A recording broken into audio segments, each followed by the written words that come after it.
All right, we are recording, so I'm going to go ahead and admit one more person. I'm going to go ahead and mute everybody, including you, Aaron, and I'll get started.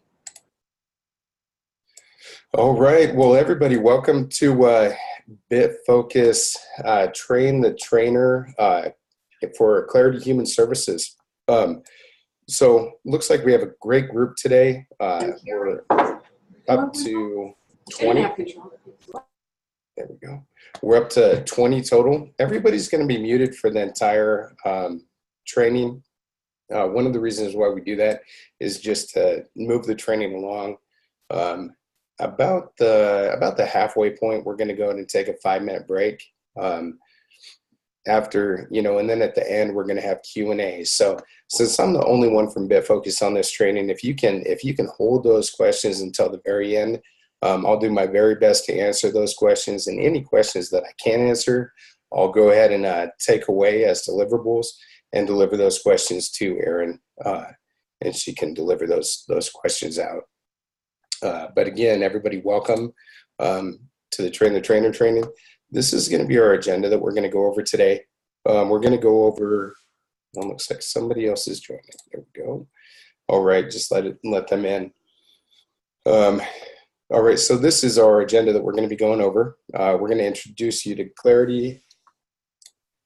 All right, another person joined. Welcome.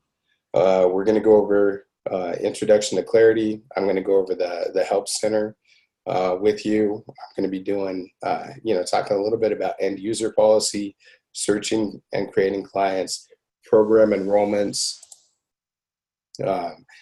program exit. We're also going to go over Q&A. At the very end. So really this training is, the main point of this training is just to teach you how to enter clients into the system, and how to provide them services, how to enroll them in programs, and how to provide those assessments. We're really not going to dive into any of the system setup or the program setup or anything like that. This is really the data entry. Right. Looks like we're up to 25 participants. All right. So let's just go ahead and get rolling. So I went over the agenda. The Help Center is really kind of the backbone of, Clarity. It has all the information in there that you'll need if you do have questions. The area that we're going to be going over today is getting started, but these are separated. You have system admin, you have agency manager, report, library, data analysis. Like I said, we're going to be going over getting started. Some of the things in getting started are working with your staff profile, switching agencies in Clarity. How do I remove a program exit record? There's a lot of really good information in here. And a lot of this information is what we're going to be going over today.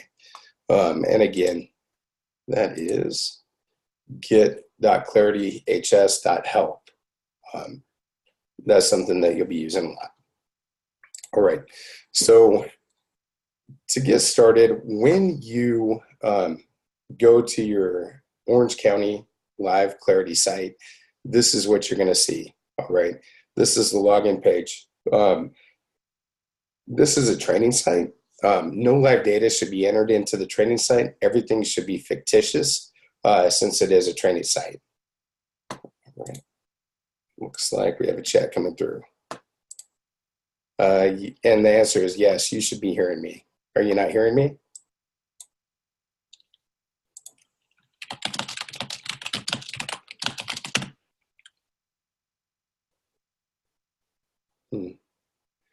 Looks like something's coming through.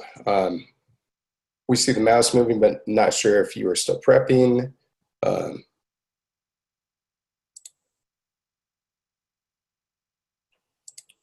Okay, thank you, Elizabeth, for adding that. I'm going to go ahead and unmute Erin real quick just to make sure that she can still hear me. Hey, Erin, can you still hear me? Okay, yeah. Great. All right, I'm going to go ahead and mute everybody again, and I'll keep rolling.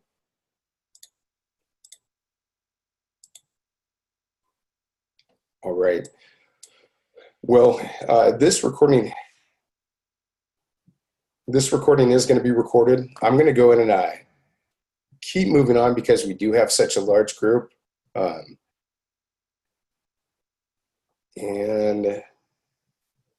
is anybody with OCC or Jessica Bar that can help her out? Same building. Thank you for that, Elizabeth. It's a big help. Oh, got it. All right. Oh, there you are. I can hear you. Can you hear me? Okay, I know. Okay. So let's keep going. Here we go. All right. That was just a little bit of a hiccup. Thank you for being patient when I move past that point. All right. So this is a login page. It is going to ask for a username. It's also going to ask for a password. And we'll go into that, but username, password, pretty simple. If you do get locked out at any point, you can click on forgot password. And what's going to happen is that's going to send you an email. You're going to use that email to change your password, and that will give you the ability to log in. So looks like we have more people joining. There's another one. All right. So for security purposes, new password information, if you're providing a password to somebody, let's say you're a system admin and that someone's locked out, if you're going to provide a password to somebody, you don't want to provide it through email. You also don't want to provide that in any electronic form. It should really be a best practice to provide that over the phone or in person. If you do try to enter your password 4 times, Clarity will lock you out. You can call support to have your account locked out, or update your password through the forgot password link. And you would just enter in your email, click on I'm not a robot, and reset that password. All right. So when you get locked out, you get locked out for a total of 2 hours. If you continue to try to log in, at that point, you're going to continue as that 2 hour is going to restart. So you definitely, if you wait 2 hours, you're going to be able to log in just fine. If you have the correct password. If you don't, you're going to have to get that reset. Okay. All right. So when you very first log in, this is going to be the page that you see. Okay. You're going to be immediately taken to the search page. A trick to get back to this page, let's say that we're anywhere in the system, right? We're on the system overview. A way to get back to that home page is what we like to call it, is you just click on the search button. So the search button is similar to a home button, and this will take you back to the first page that you would log into. Looks like we're going to have more people joining. All right, we're up to 28. All right, here we go. Make sure everybody's muted. All right. All right, everybody's muted again. All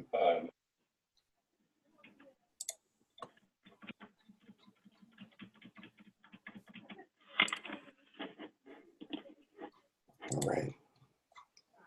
Sorry for those distractions, guys. I was hearing a little bit of feedback. I think that once we get rolling, we'll just be able to keep going. So this is a Launchpad.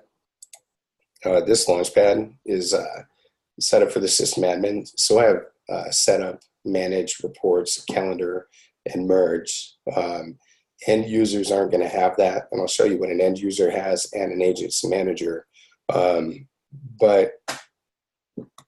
So end users are going to have access to reports, calendar, and managers are going to have access to manage reports and calendar. And I'll show you what those look like. So let me go ahead and log in as an end user.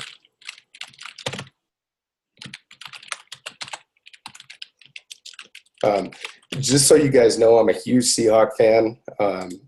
I've been a Seahawk fan since I was born, and so I will be referencing a lot of Seahawks type information from players, all the way down to the head coach as my user. I know, down in Orange County, you guys are probably all Seahawk fans too. So I hope you enjoy this training. It's going to be fun. All right, so this is Pete Carroll as an end user. And what I was explaining is right when you log in, the very first page that you're going to see again is the search page. And if you look up here, he has reports, calendar, and attendance. So definitely a lot more limited than a system admin. All right, just going to sign in as a agency manager.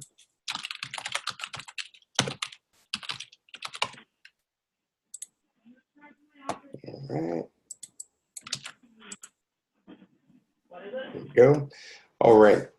So when a new user signs in, there's an end user policy agreement. If you decide to use that, this is where it would appear. When you log in for the first time, the very first page that shows up is the user policy agreement. You electronically sign it, you apply it, and you save it. So I'm going to go ahead and sign that for Pete. I'm going to apply that, and I'm going to save it. All right, so this is an agency manager role. I'm going to stay in an agency manager role basically for the remainder of the training. So the agency manager has manage, reports, calendar, and attendance. Still hearing a little bit of feedback, and looks like we have one other person joining. I'm going to make sure that everybody's still muted. If you're not muted, if you could go to manage participants or participants and mute yourself, that would definitely help me out. All right. All right. So the thing that makes an agency manager different from an end user is this manage button. The manage button is available to a system admin and an agency manager. And an agency manager is going to have access to overview, services, funding, programs, accounts, assessments, and sites. So all of this information can be configured by a system or by an agency manager, but that all depends on what the system admin, what rights the system admin is going to give the agency manager. So services or overview, this is just going to be an overview of the agency. There is some information in here that can be changed, but again, that's not really what this training is about. So I'm not going to go over that, but you would have services that are inside this agency, different funding sources, programs that could be modified or added, different accounts, different vendors, different assessments, and sites. All right. So again, I'm going to go back to the search button. All right, I'm back there. That's my home. And so on this page, you have a few different things that I want to go over. You can edit your user information just by highlighting and clicking on the photo or the icon that's up here. And you could change your photo if you wanted to, just by clicking on change photo. You can upload a new photo, and let's go here. And yeah, it's going to, there we go. All right. All right, so if you do need to change your photo, you could crop it and just move it. It's pretty easy to use, not too difficult, and you would just save that picture. All right, so within the user edit, there's some things that you can change. You can change first name, last name. You could change your email. You could update your password right here. Profile override, so what is that? If you had any custom profile set up, you could set that up, or you could set that here, either agency default or a different one that you have set up. Recent services, this would allow you to see recent services within the client profile. You can either show or hide that, depending on your preference. Auto suggest allows for client information to populate based on information that you're typing into the search bar. So for example, if you were looking for Russell Wilson, you could just type in RUS, and it would generate a response based on that. And it is enabled. You could disable that, so you would have to type in the entire, all the client information. So assessment due warning, that's right here. Basically, inside a client's profile, this would provide a warning if the client has an assessment due. Two-factor authentication is added security. It all depends on what your system admin decides is right for your agency. I'm going to leave that off, 2FA. And again, if you wanted to change your password, you could do that right there. I'm going to go ahead and leave that on. And I'm going to leave auto suggest on. All right. So from here, let's go back to the search page. All right. So from the Launchpad, underneath the manager, you have Launchpad reports. Launchpad reports are right here. So this will take you to the Clarity report library. All users are going to have access to the report library. Access rules to specific reports are set up by the system admin, and they're not accessible to everybody unless you want them accessible to everybody. And again, that's a system admin thing. That's a decision that would be made on your side. You also have the calendar. So within the calendar, you can link out to an iCalendar. You would also see any not reservations, any appointments that you have with a client. I'll also show you kind of how that appointment works within the calendar a little bit later when we're working with an actual client. You'll be able to see that that's there. But again, you can link that out. It's normal calendar. Not really any function inside the calendar other than you would be able to see appointments on that calendar. So within the mailbox, or let's go back to search. You also have a mailbox, and the mailbox, you can send and receive messages inside your agency. And this is a pretty cool tool. So COC, depending on what COCs you have access to, you can send it to different agencies if you have access to that. And receiver, yeah, I don't recognize any of these. There we go, Russell Wilson. All right. All right. So when you're sending those emails out, you can bold it, you can italicize it. You'd be able to put numbers on there if you needed to. You could also bullet it. And you can send that message. Any messages that you send are going to be down below. You can go ahead and respond if you needed to, if you did get a response.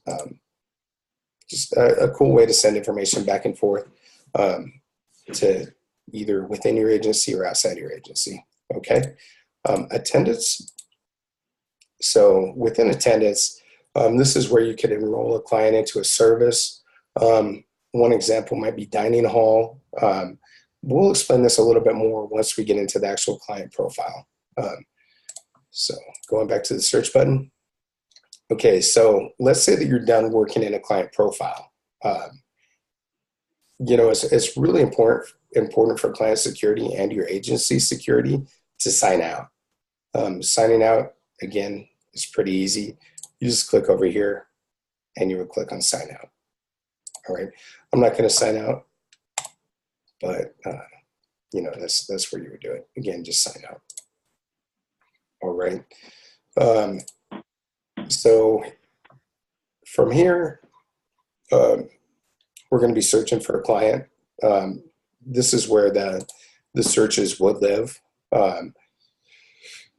So if I did have any client searches underneath Pete Carroll, let me show you what that looks like. Okay, and I'm going to get in there and edit just so you can see this. The last 5 client searches are going to show up right here. So let's say you're working with a client, you sign out, you come back in, and you want to go right back into a client's profile. You would just click on it over here on the right-hand side. That's a pretty cool feature. And again, it just keeps the last 5 clients also on this page. All right, you have caseload. So active caseload, this is your active caseload for this user. Status due. If an assessment was due for a client that you were case manager on, it would show up right here. If there were direct referrals, you could add a case manager right here for a direct referral.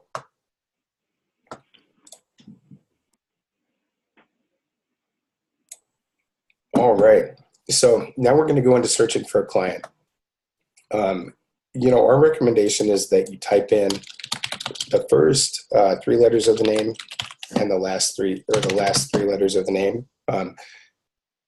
You want to make sure that you find the right client, right? So let's say that somebody entered in the name incorrectly one time. Maybe they entered in Russell with not 2 L's at the end. This would still bring up a recommendation typed on the information that you typed in. So Russell Wilson is here. I'm going to verify. Hey, Russell Wilson, what's your date of birth? 4/22/1988. And what are the last 4 numbers of your social? 1212. Okay, so now I know I have the correct client. I'm going to go ahead and dive on in there. I'm just going to click in to the client. So this is a client profile. Some of the information that lives here is you have household members on the right-hand side, active programs, recent services. You can go in and look at this. And I'll get into that in a lot more detail in just a little while. You could go in and edit a case management session. Let's say that lasted a little bit longer, lasted 1 minute or 1 hour, 30 minutes. I'll save that. I don't know why that's not changing. Let's see.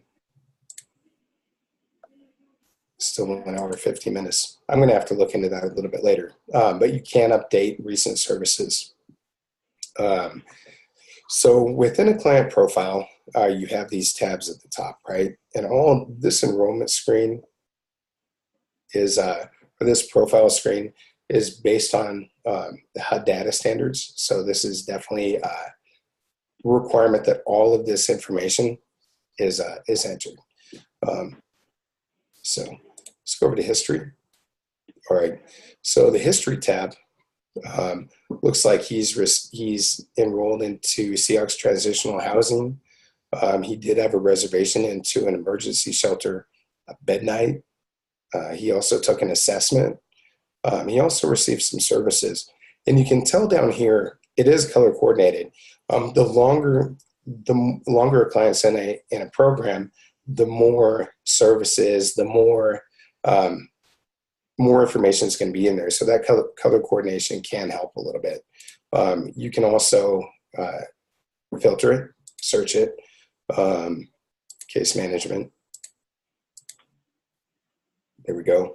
Case management is going to show up. See utility payments. Let's see if we have any of those. No utility payments. All right. That's kind of how the history works. Go. All right. History just is a recap of all the information that is relevant to this client. All right. You have services. These are standalone services outside of an actual program. and there's a bus pass. If we wanted to provide that to them, we could right here. Single day bus pass. Here we go. Multiple day bus pass. And if we add one, so let's add a single day bus pass. We need another one. If I go back to the history, there we are. It's added right here on 3A. All right. That's services, standalone services, programs. This is going to show programs available. He's available to enroll into the emergency shelter night by night program. But currently he's enrolled in Seahawks transitional housing with a start date 3/2 and an end date. The end date's not there yet. He's still active. You can see that there. Assessments. All right. So this is where you would provide assessments and see assessments that he's already had. So here we are. We could provide an annual assessment, provide another quiz assessment, or a status assessment. Notes. Notes are a way to add information in a client's profile that's relevant to the client. And again, let's add a new note so you can see what that looks like. All right. All right. Today's date. Let's put the date in on the 5th. You can also time track through the notes. Let's say met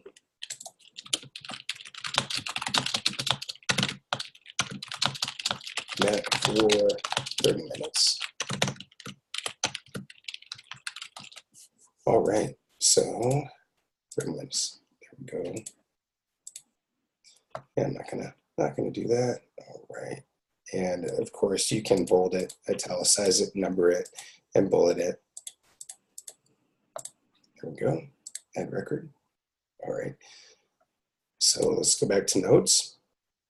And there's a new note. You can add a public alert to a client's account. Let's say that Russell came by and he left his wallet here.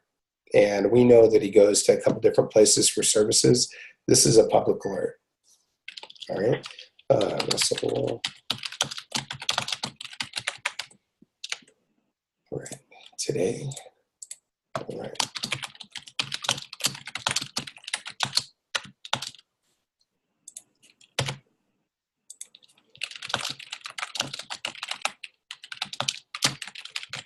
All right. Let's see. All right, there we go. All right. So when I add that, looks like I have a chat coming through. How can you print client notes? Yeah, I'll definitely show that to you. Just a little while. Thanks, Jocelyn. If we can just hold those questions until the end, that would be helpful. But I'll show you that right now, actually. All right. So save these changes. All right. So I just added a public alert to Russell's profile. Let's go back. And if you look now, you have a public alert at the top. It says this client has been issued a system-wide alert. Please review for detail. Okay. So now I'm going to go to that public alert, and I'm going to see that Russell left wallet at Nate Seahawk Training Agency.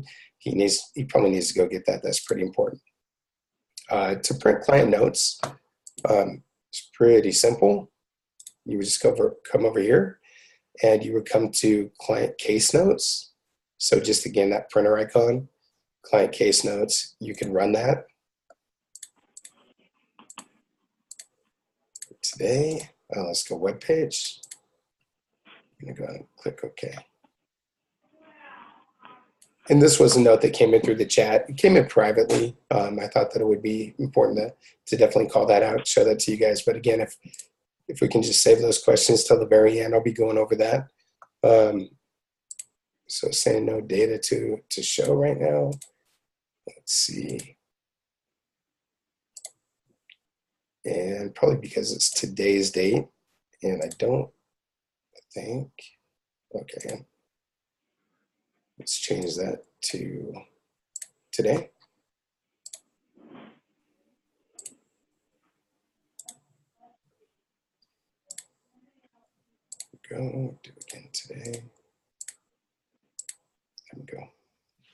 And I'll show you this print option in just a little while too. Right, let's wait for that.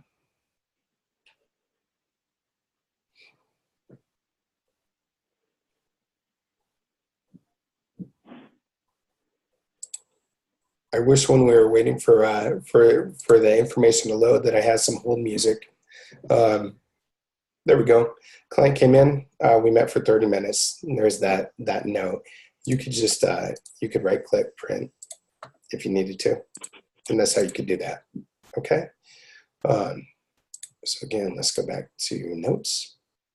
All right. So I went over how to add a note, how to add a public alert if you needed to. I'm going to go ahead and remove that public alert. And it was just as easy as clicking on the recycle icon or the delete. All right. Files are a little bit different. So client forms are set up at the system admin level about what forms are available. And the files are a little bit different. Files are also set up at the system admin level, but they're specific to these categories. Finances, income, health, and medical. And you can add additional categories, but those are the ones that are there. And these are some of the options that I have. Passport for visa. There we go. Let's go. Passport or visa. Select a file. There we go. So you select it, you upload it, and you just click add record. All right. And that is uploaded right there. It's just the agenda. All right. All right. Client forms, same thing. These are set up at the system admin level, and available here, you have trading form or waiver. I'm going to click on trading form. And these are more dynamic, where you can specifically ask for a signature. In this example, Russell Wilson attended the training. I'm going to go ahead and toggle that on. I'm going to sign that. I'm going to apply it, and I'm going to save it. And that's what client forms would be. Location. All right. So a couple different locations here. You have CenturyLink Field. You also have the VMAC, which is their training facility for Russell Wilson. You can do satellite. You can do map if you wanted to. You can zoom in. Right. So these are locations for this client. You could add additional locations by just clicking on add address. You could edit these if you needed to. But in this case, he has two. He has Seattle and Renton. When you zoom in, it's just going to be like a Google Earth type image. You could take this little guy right here. And let's say that you have the address, but you don't recognize it. You can take this little guy and you can move him down to, there we go, and CenturyLink Field from a street view. That's kind of cool feature. All right, let's go back to location. That's pretty much it for location. Referrals, you could make a referral here if you wanted to. Nate's Seahawk Agency, let's actually change that. So Pete Carroll doesn't have access to any other agencies, so he's not going to be able to make a referral this way. It's not allowing me to select any other agencies, but I could make a referral this way. I'm actually able to search there. Emergency shelter and limited. All right. And these are actually, these are referrals that have came in. I apologize. I'm not going to be able to make direct referrals through there. I'm going to be able to review the referrals that have been made under Russell Wilson. All right. So let's go back. Let's go back over here, back to the search. Go back into Russell Wilson. All right. So on the client's profile, I went over it a little bit, but you have the print icon. You have client history, case notes, client appointments. One thing that people use is a scan card, and this is where you would print the scan card.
Hey, can everybody hear me? Looks like we might have lost audio for a second.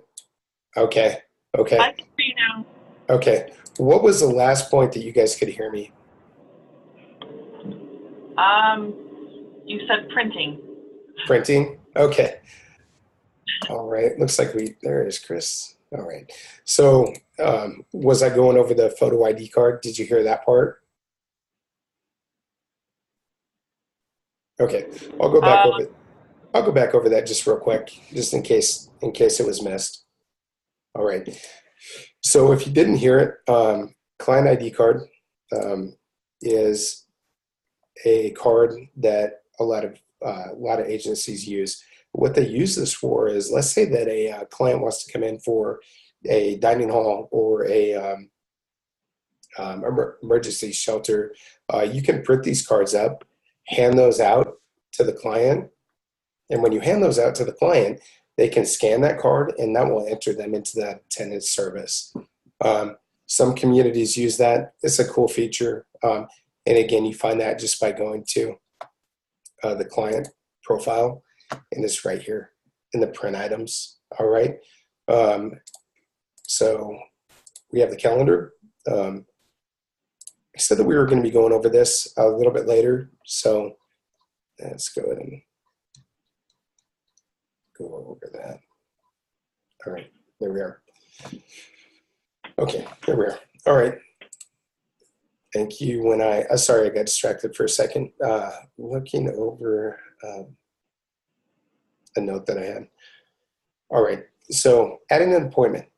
When you click on that calendar, you can add an appointment. Let's say that we're going to have an appointment tomorrow on the 9th. Start time 10:30 and time 11:30. Nate's office.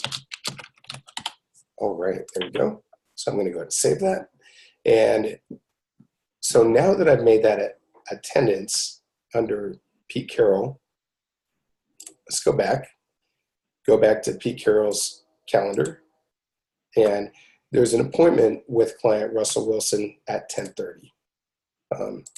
I can, if that appointment was canceled, I could delete it right there. But that's how you could set an appointment for Russell Wilson. All right. So if you're a system admin, and I think that this is important to call out, there would be an audit log, and the audit log would be right down here. The audit log is going to show you information that is changed in the client profile. Agency managers aren't going to have access to that, and users aren't going to have access to that, but a system admin would, and it would be right here. Okay. So this little shield right here is the release of information. All right. I'll show you adding a release of information to a client when we actually create one, but this is where the client privacy release of information would live. This client, Russell Wilson, has already had a release of information added to his account, but depending on the setup within your system, it's either going to be required on creation or not required. All right. In this case, he did fill out a release of information. If you didn't need to edit it at all, you could edit it. You could also remove it. I'm actually going to remove this and I'm going to add a new one. But I want to go back and see something. All right.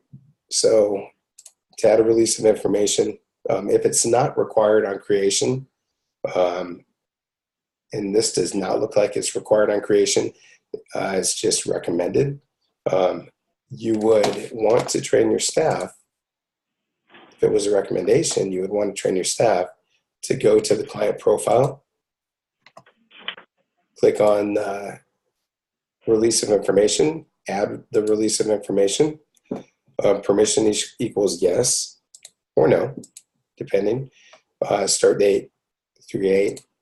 You can attach a PDF, do verbal consent, or electronically sign.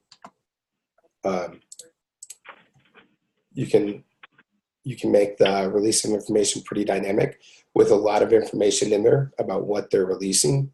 And then, check boxes also. And I'm just going to sign that.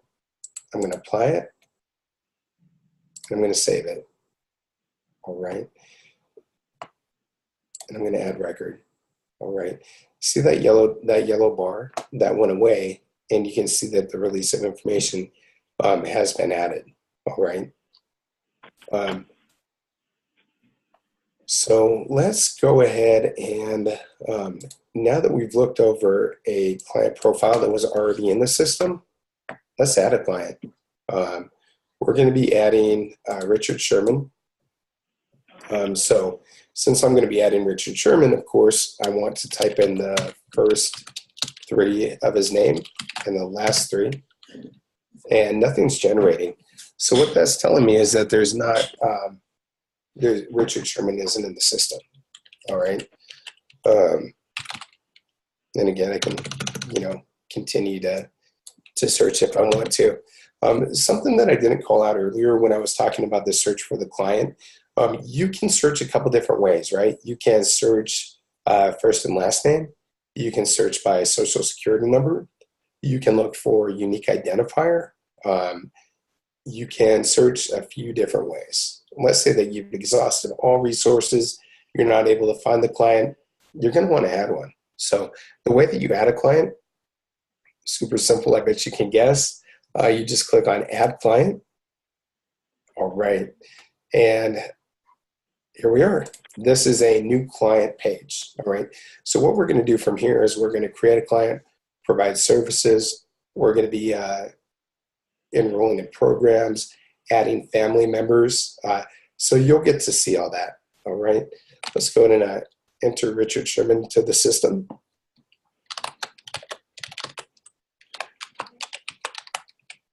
All right. I actually want to show you something. Just going to remove all that.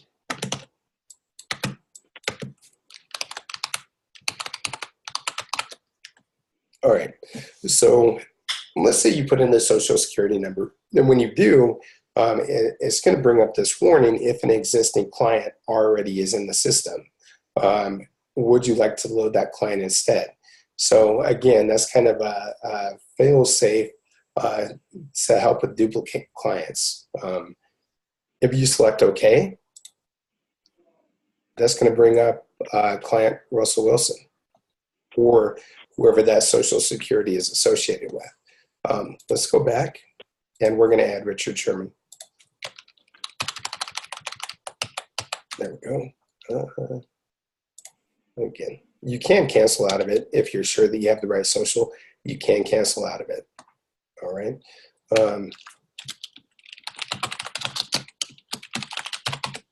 And again, this is where that music would come in handy when I'm typing this in. Here we go. All right. Full name reported. full date of birth.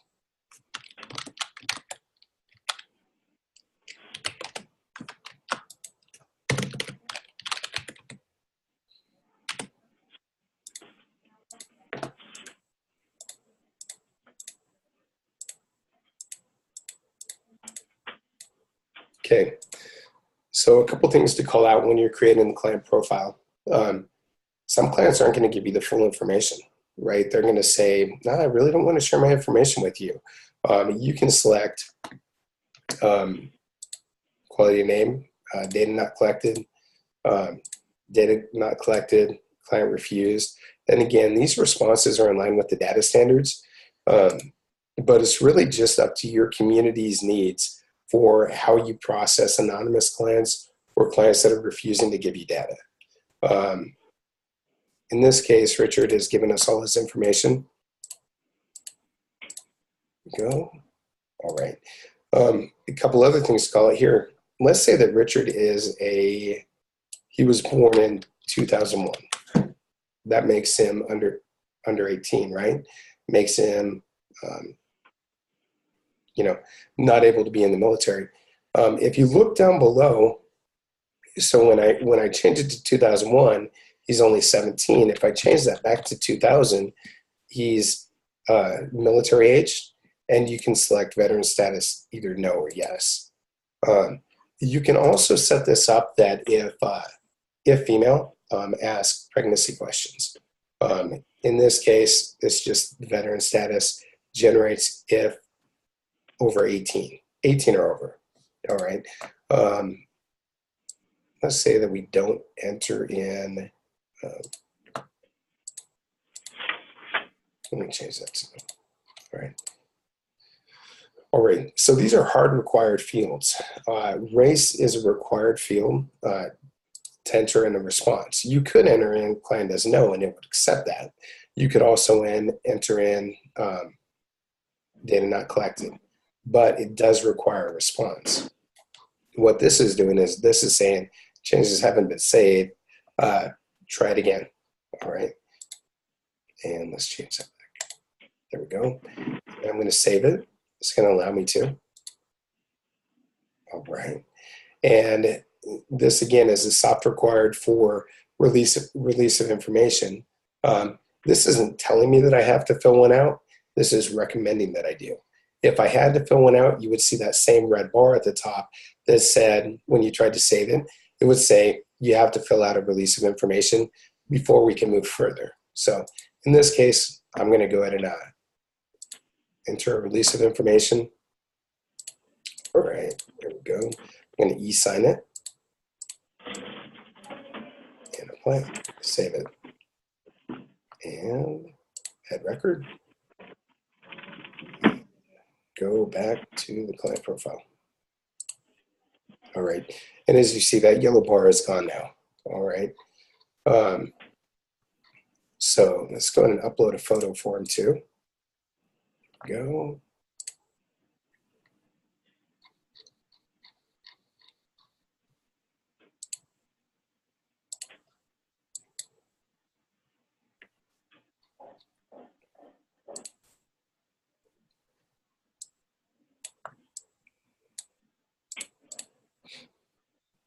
All right, and there we go. Now he has a picture in the system. He also has a unique identifier. The unique identifier is right here. All right. So that is a newly created client. I think right now is probably a good time to take a 5-minute break. We're going to go into enrolling the client into programs and services next. Let's look over our agenda. All right. So went over the end user policy really quickly, searching and creating clients. Went over the history, location, client reports, creating appointments. This is all the information that we're going to go into next. And that's actually going to go really quick. So I'm going to go ahead and keep it. And let's go on a 5-minute break. So it's 10:52 my time. let's go and come back at, why don't we come back at 10? Why don't we just take it all the way up to 11? Why don't we take an 8 minute break? And I'll see everybody when I come back.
All right, everybody, it looks like we're right at the 11 o'clock mark. So I'm just going to go ahead and get started. I'm going to keep going. Again, just to go back over the agenda, we're right here. So we're going to go ahead and enroll Richard into some programs, and we'll go from there, okay? All right, here we go. So when you enroll a client into a program, let's actually go over the history real quick so you can see that. Here we go. So history, if you look at the history right now, there's no information in there. I'll show you the history after we've enrolled them into a program and provided some services, okay? So from the profile screen, it's really easy. You just go over to the programs, and it's going to show you program history again and programs available. We're going to enroll Richard into Seahawks Transitional Housing. Right now, this is showing you a breakdown of active clients and occupancy today and checked in and available. All right. These are also the service categories that are available within that program. All right. So let's go ahead and enroll him. All right. So this screen is in line with the HUD data standards for a general intake screen. Here we go. Today's date.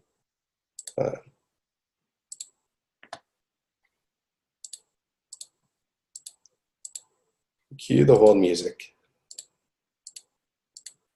or the Jeopardy music. All right. No. Nope. Let me show you this. If you did have a disabling condition, looks like no fields are generating right here. Let's see right here. All right. So physical disability, I selected yes. Smart field is going to generate, and it's going to say, is that physical disability long term? I'm going to select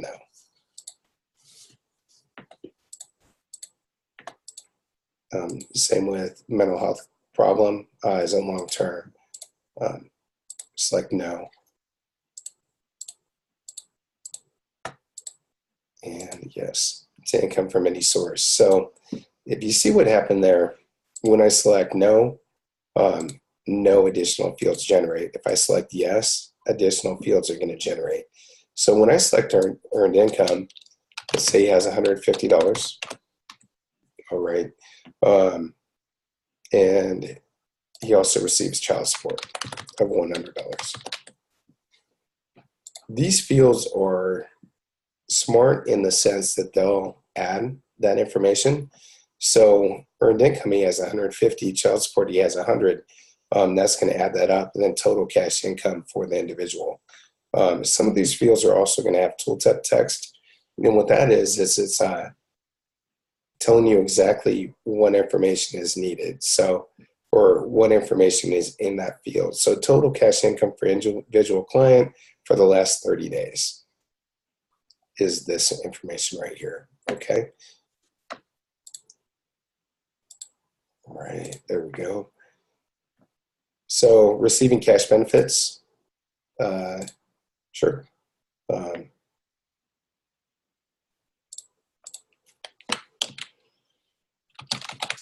And again, if you generate one of these, should, depending on how this is set up, would generate fields to the right.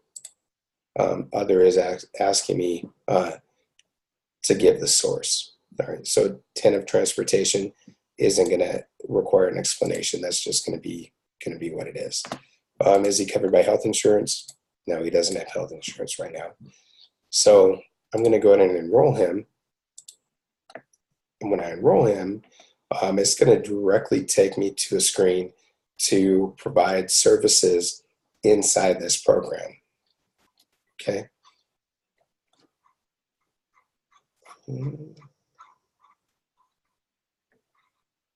All right. There we are. All right. So I'm not going to provide any services yet because there is a family member that needs to be entered into this program. Richard also has a son. adding a family member is really easy. And our recommendation is that when you're entering family members that you enter the entire family first, and I'll show you why. Enter in the entire family and then click on manage so you can add them in order of head of household. Um, so you can add the information in order. It will make sense once I add a second. So household members, he has a son, you would click on manage. So you would just do a normal search. So it's bringing up Marshawn Lynch. That's not his son's name, isn't it? Son's name is Shaquille Griffin. So he's not there. We're going to go back to the search button. We're going to add a client.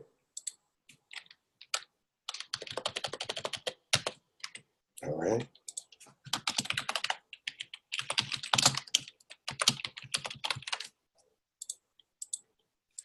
Name. All right. Go.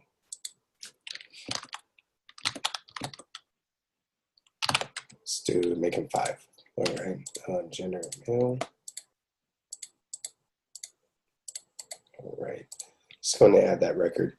And again, because he's 5, if you saw, it's not going to be generating the veteran information. Just going to do that. There we go. All right.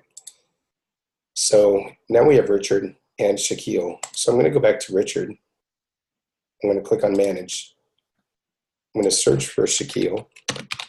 And he's going to generate right there. I'm going to go ahead and click add. Son. All right. So if you have family members, you have somebody else joining, there we go. All right, welcome. So you have Shaquille, you have Richard now. They are household members. But the reason, so you would have, let's maybe say you had a daughter, a wife, you would add all those, and then you would come back to the head of household, and you would set him as father, and head of household is going to default to Richard. All right, joined household, it's fine. This little star right here designates head of household. So when you see household, you're going to see that small star, and that designates the head of household. All right, so let's go back to Richard's profile. Let's go back to his program. I'm going to go back to edit, and let's go back to the enrollment. All right, and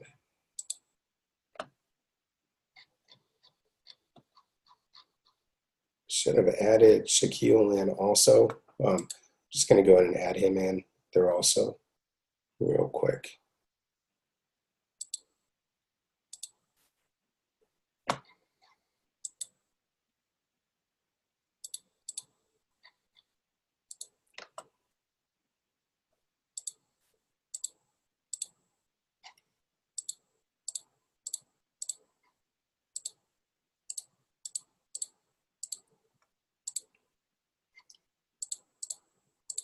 And what I really should have done was I should have added them in together into the program together. And I missed that step, so I apologize. I have to go a little bit extra, just one more step. All right.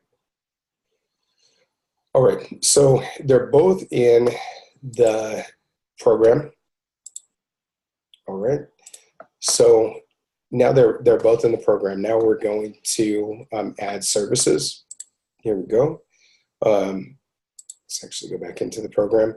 So when you're adding services that are inside of a program, you would just go to the programs, you would click on edit, you would provide the services right there. And again, these are services that are attached to this program, Seahawks Transitional Housing. All right. He's going to receive case management.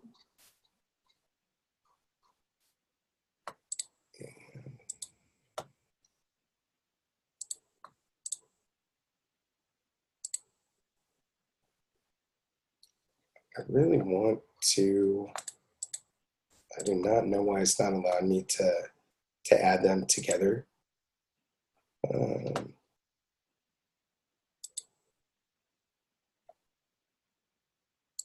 There we go.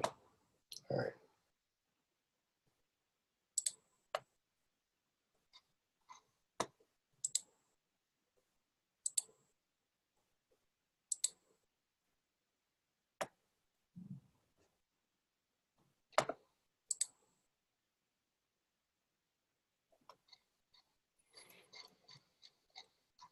Yeah, I'm not sure exactly why it's not allowing me to add them together. They are in a household. They're just not in the program. So let's see. Yeah, it's not going to let me to. I'm going to have to look into that a little bit later. But typically, what would happen is you would click on case management. There would be a small toggle down here, and you would toggle that on, and that would say include Shaquille into the case management. At that time, this isn't happening, so I'm going to have to go in and move past that point. But there would be a toggle here that said include him in that program, and that's not there right now. And I'm not sure exactly why. I'll have to look into that a little bit later. But again, the important part is that he's enrolled into a program, and we're going to provide services. So let's provide that services. Case management. Here we go. 1 hour, 15 minutes.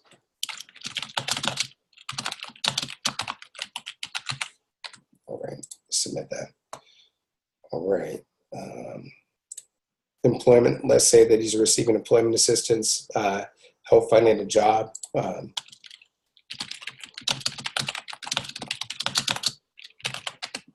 right, there we go. Submit that. All right. Financial, he needs help with utility payments. Depending on whether you allow it or not, this can be changed, or it can default to a specific amount that cannot be changed. In this case, Richard came in, the expense amount was $125. We need to increase that to $150. So I'm going to go ahead and do that. Increase that to $150. And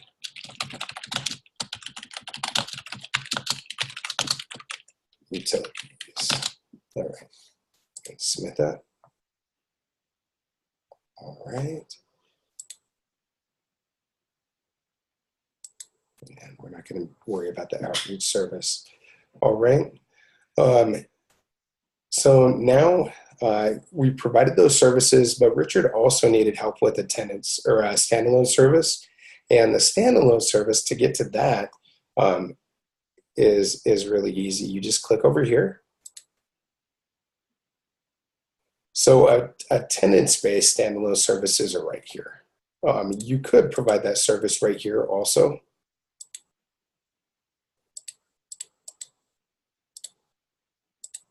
But we're going to go in and do it here. So standalone attendance services, dinner, lunch, doctor visit would be right here. So you could just click on that, and you could look for Richard. And I'm going to add him. I'm also going to add Shaquille. I'm going to add him. All right. And it's that simple. If you did have the scan card, you would scan them in right there using that scan card through the print through the printer icon. All right. So let's go and go back to attendance. He also is going to receive a doctor visit. It's on site. So let's look for Richard. All right. There you go. And Shaquille.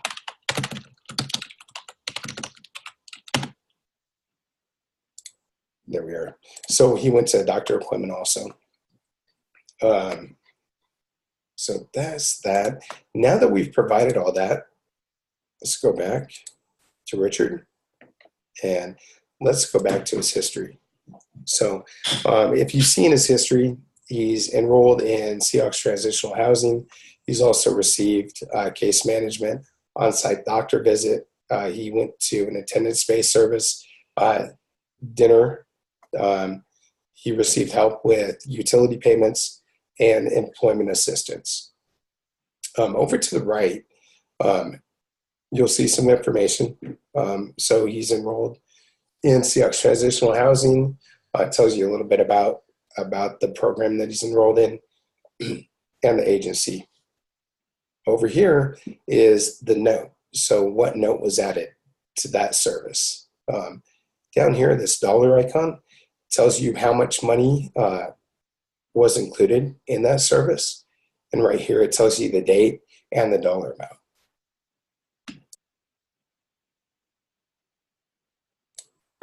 All right. So now we've done a program, we've done a service, and now we're going to do an assessment. All right. Assessments are a couple different ways. You can do it agency-wide assessments. You can also do program assessments, assessments that are specific to a program. And the way that you would do that is you would go into the program, you would click on the assessments, and they would be available right here. So those are also available at the agency level. You could say, I only want an assessment to be specific to this program and not agency-wide. In this case, these are available underneath the program and agency-wide. So let's go and start one of these. I'm actually going to do it a little bit different. I'm going to do this assessment. So in this case, Seahawks quiz assessment, what is the coach's name? Coach's name is Pete Carroll. It generates a response, that is right.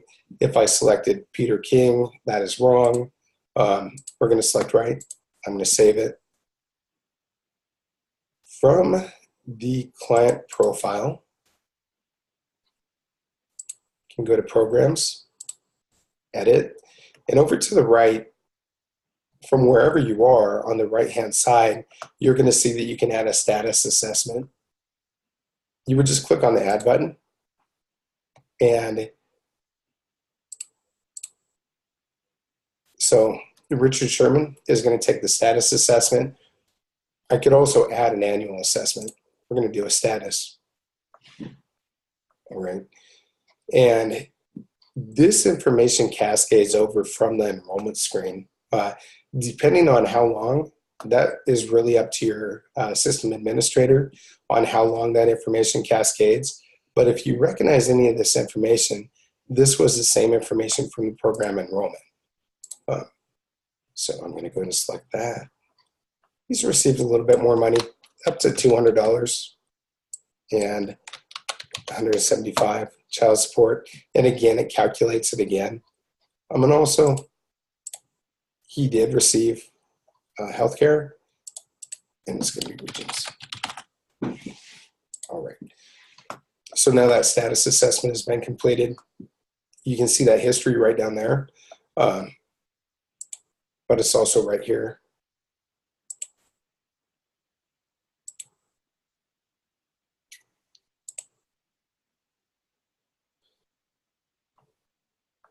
And it's actually going to be right here. There we are. All right. So status assessment was added, and also a quiz assessment. So those are both completed. So let's go and add some notes and files to Richard.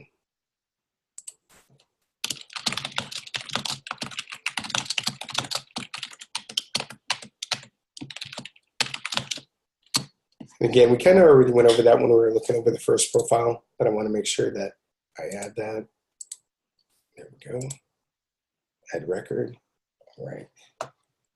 And again, you could add a public alert again if you wanted to. All right, we're not going to. Files. Let's go and upload a file.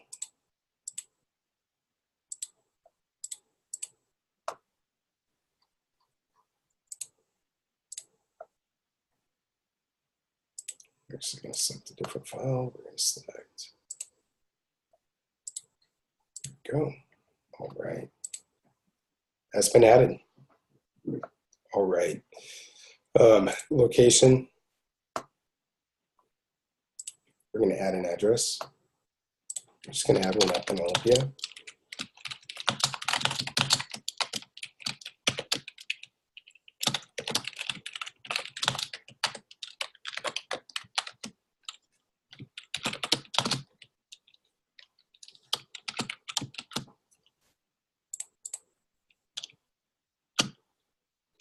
All right. Let me go ahead and add that.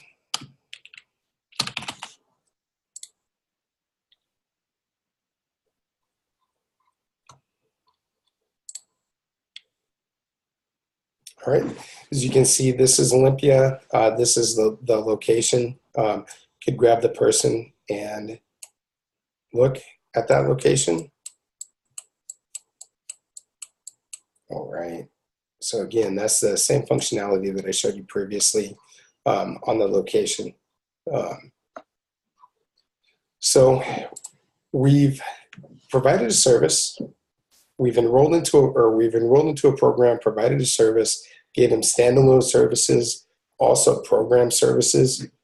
We've added notes, added files, added a location. That really all that's left is to exit Richard from the program. So to do that, it's really simple. You just go back to the programs, click on edit on the program, and you're going to exit. So we're going to exit the client. Again, that information is going to cascade across, right? So that information from the program enrollment screen, depending on how long the system admin set it up, cascades over to the exit screen also. So when he's exiting destination, he is going to be going to permanent housing, and he's earned quite a bit more. It's up to 600. Child support is going to stay the same. Total cash income for the individual is 775. Let's save that. All right. So now he's exited. If I go back to his history, you'll see that Nate's transitional housing is no longer active. The end date was today. In this scenario, it's really just start date and end date. But this would obviously be different in a real world scenario. All right. So what we're going to look at next is we're going to look at reports. Here we are. All right. So there are a lot of different types of reports, right? There's HUD reports, housing, service-based, email, program, and agency management. Went over that a little bit earlier. I'm going to run some reports for you so you can see what that looks like with actual paid client data. So we're going to look at service-based, and we're going to run the client demographics. You can also schedule this if you want to get a little bit more information about that report. We're going to select it. We're going to click on Run. I'm going to select all services. I'm not going to change veteran status. I'm just going to leave that defaulted. And I'm going to go back a year. Ending date is going to be tomorrow. You can select web page, PDF, or Excel. I'll show you a really cool thing about web page, PDF, again, printable document, Excel more for doing actual, data research. All right, web page. I'm going to click on that. And again, so when you run a report, select something for vendor status. I'm going to select all. All right. So when you run that report is going to queue, and it's going to queue right here. This is the queue location. This will show you reports that you have ran and reports that you can open. So let's say that you have a long report. You can continue to navigate through the system and then come back to that queue and view those reports. if you stay on this page, you are going to get a report is ready pop-up. I'm going to go ahead and click on open. There we go. And this is the client demographics. This is telling me client's age range. Telling me that I have 4 males. But do you see this little pointer icon that pops up? That's telling me that I can drill down farther. And being able to drill down is really helpful for doing research, right? This information is definitely helpful when it comes to the data. But if I need to do research into this information, I can click on that. And when I click on that, that's going to go ahead and give me all the clients that are in this report. Unique identifier, name, last 4 of the social, and date of birth. It's a pretty cool feature of the web page printing. All right, let me X out of that. Go over a little bit more. So yeah, the demographic, veteran information, 3 or no.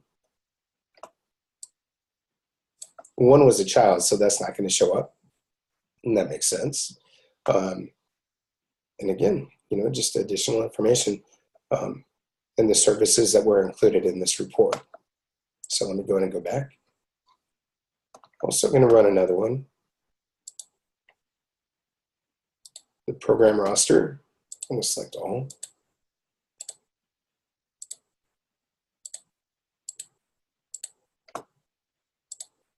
Today's date. I'm going to do web on that again. And again, that's going to queue for me. And it's running.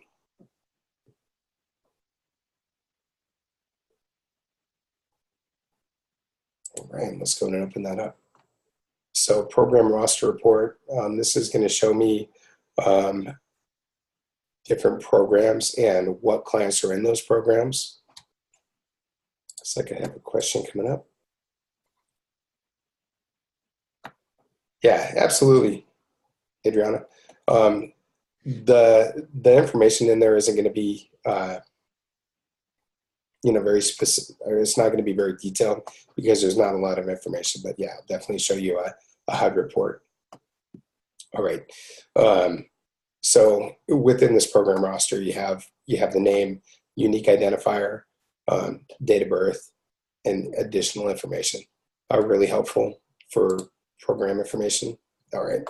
So I had a request come through chat. It's asking for a HUD report. Not sure which one you want. Do you have one that you prefer, Adriana? Data quality. All right. So right there. So program type, I'm going to select them all programs, them all. There we go. For date today. Let's do details. Let's do regular. It's going to let me to do one page. All right, there we go. And that's going to queue. And run. All right, so HMIS data quality.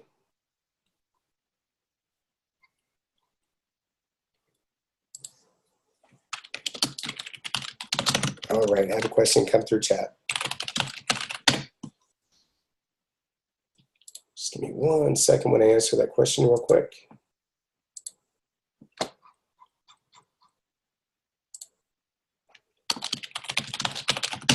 All right, so HMIS data quality report. This is going to show, again, information. You have your validation table, identifiable information, data elements, income, housing quality, chronic homeless timelines. And again, this number, these numbers. This isn't real world data, but this is what would be included in that HUD report.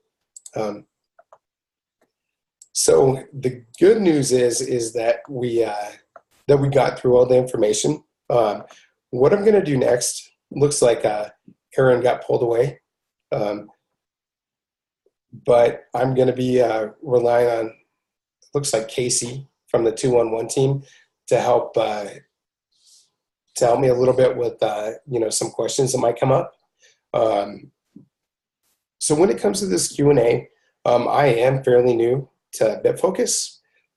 So a lot of the information I should know. There may be some questions that I have to take away and deliver back to either Casey or Aaron. Let me go ahead and unmute everybody, and then we'll just hop right into the Q&A. All right, let me get back to the search. Hey, everybody. Thank you for your patience when we ran into a couple roadblocks. And, you know, it was good to train. I feel like I'm coming down with a little bit of a cold, so I apologize if I was hard to understand at all. Oh, okay. Yeah. Can you email that to Sarah? Hey, everybody. I unmuted everybody.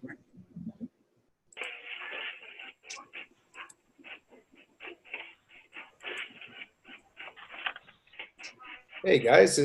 Is there any questions that you had at the end of the training or anything you wanted me to follow up on?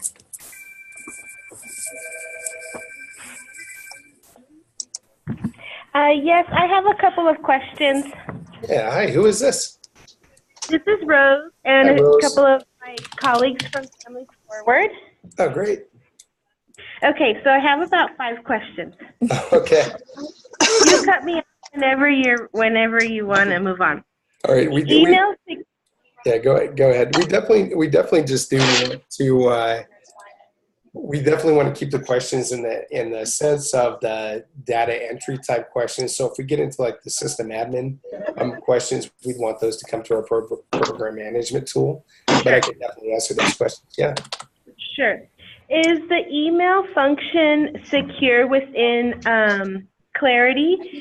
Like if you email with a client's name, it is a secure environment? Oh, absolutely. So is so you're talking about like linking the calendar to your email calendar? Is that what you were asking? Well, like emailing within the system and using the calendar, and if we link it, will it encrypt? Like if we add the client's name saying meeting with so-and-so client and it's synced, will it encrypt?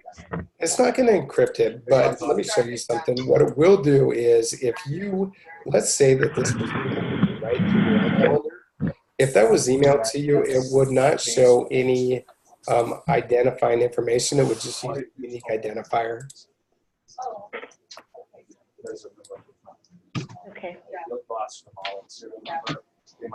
And then we can email using this email feature within agency or anyone in our continuum? Yeah, so when you select this, you're going to be able to email to anybody within your continuum. Okay, great. That's exciting. Yeah. And then for the client file feature, let's just say another agency uploads like personal documents, for example, a copy of an ID or social. Well, if that client then goes to another agency, will we have access to documents that another agency already collected? Oh yeah, so you're talking about like if a client file is uploaded underneath, like for example, Richard Sherman, and then this client goes to another agency, are they going to be able to see that file? Yeah, correct. Yeah, that's a good question, Rose. So that gets a little bit more into the sharing details between agencies. So you can have the sharing set to be an open system, or you can have it just specific from agency to agency. In this case, if it was an open system, absolutely you would be able to view those client files. If it was a closed system with specific sharing filters, you wouldn't be able to. Okay. All right. And the signature feature, I think I noticed that it could be the client signing or a staff member signing for different things. Is that correct? Oh, so you're like for the, there we go, for like a new release of information, like here, like this. And yeah, and that would be the client signing. This would be the client signing, correct, through, I don't know exactly what the tablets are called, but they do have, Yeah, absolutely. You would want to hand that over to the client, let the client make that Okay. signature. Okay. And then we have a different staff doing data entry than we do case management staff. So could the staff assigned staff be changed? Oh yeah, like the assigned staff to like Richard Sherman. Mm-hmm. Yeah, so what you would do is you would come here and that's actually not where. Should pop up down there at the bottom. Hi, how are you? Well, that's all we all can do, right? Everything does not matter. Nothing matters.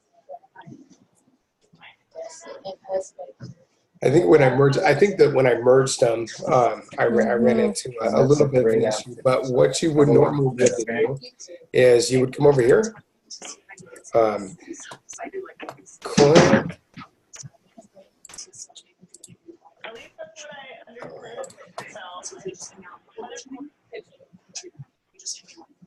You would see Yeah, if you would like to see it, I'll have it, see if somebody can come. right here, normally, right here would be the case manager. You would just click on that. You can make that change there. Okay.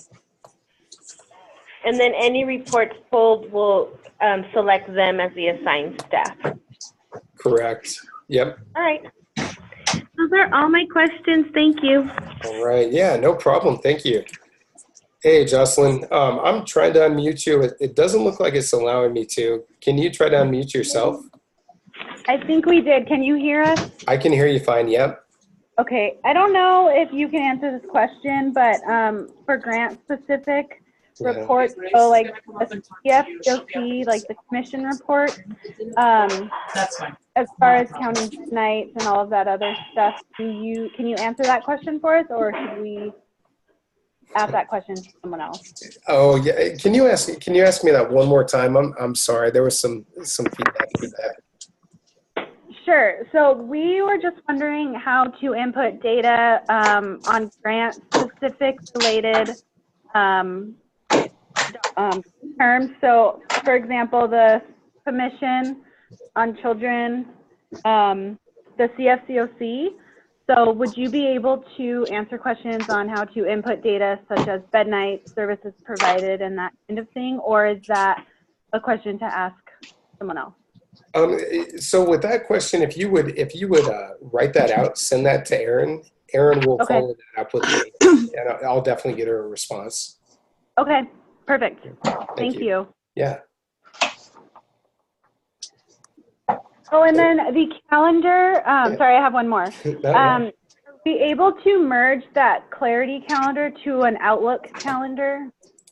Yeah. So you want to this question came up yesterday or on Tuesday when we were doing another training. There is a way to do it. So when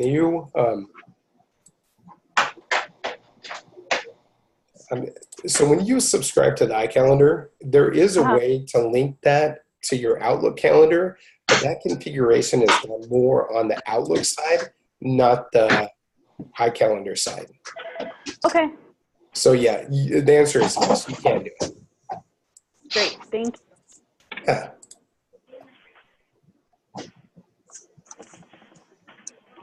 Hi, this is Allison with Mercy House. I have a question. Hey, Allison, I'm familiar with a lot of your projects. I answered a lot of them. Oh, good. So actually, I do kind of have a project-specific question in regards to a mass shelter that we operate. You talked about having client ID cards that can be scanned. Sure. Can you tell me what are they? What are you actually able to scan on a nightly basis? Is it just in bed nights, or are there other services that can be scanned in each day? Yeah, absolutely. So any attendance-based service. For this example, emergency shelter night by night, you could come here. This is actually a reservation, so you wouldn't be able to scan that in. You could scan in a doctor's visit, a dining hall. You could scan in the emergency shelter. Great. So it's just how you end up configuring that program on the back end? Yep, exactly. Yep. And then what they would do is they would just come in. The scan system would be set up on your side. It would scan their card and it would show up right here. Okay, that's great. Thank you. Oh, yeah, no problem.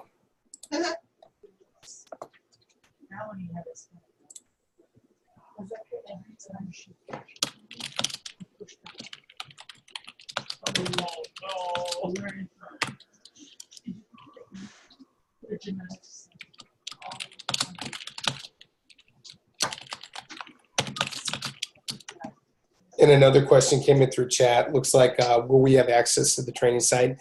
That's all going to be up to Aaron and what they decide on who gets access. But you'd want to follow that up with Aaron.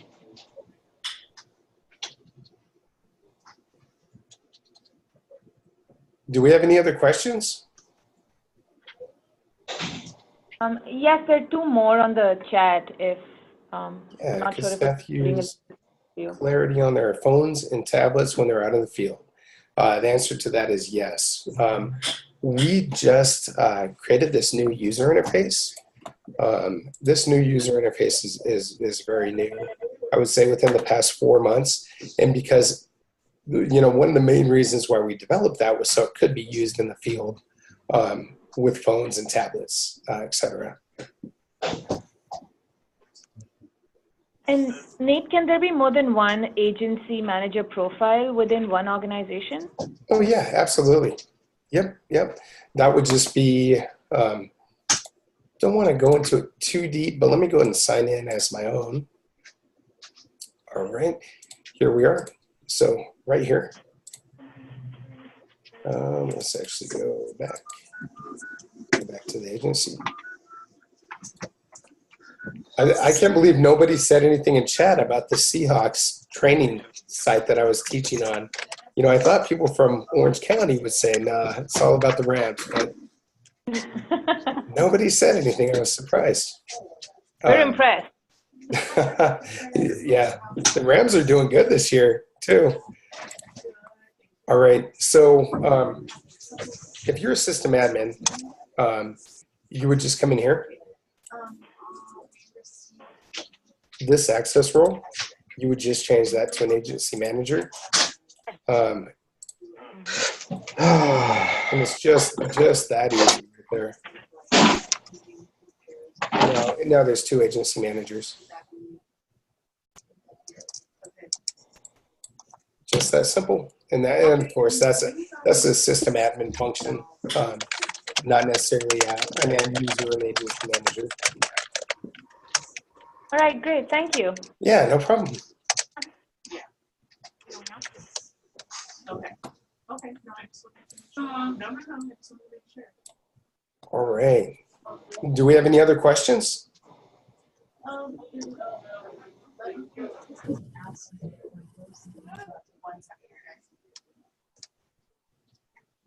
Everybody's so quiet. Yeah, I'm excited for April 2nd too. That's really exciting. I'm excited for this new piece to go into action for you guys. I think it's going to be a huge time saver and a lot smoother just overall entry. So if that is everything, I'm going to go ahead and close out the training. Yeah, it is really exciting. And then I can tell them that. Well, everybody, thank you so much for coming to the training. I'm going to go ahead and close it out. I will be sending this recording off to Aaron. And then, of course, if you ever did want a copy of that, you would just want to reach out to Aaron. Sorry about the couple. Go Hawks. All right, everybody. I hope you have a wonderful day. I'll talk to y'all later. Thank you. Okay, bye, guys. Bye, thank you.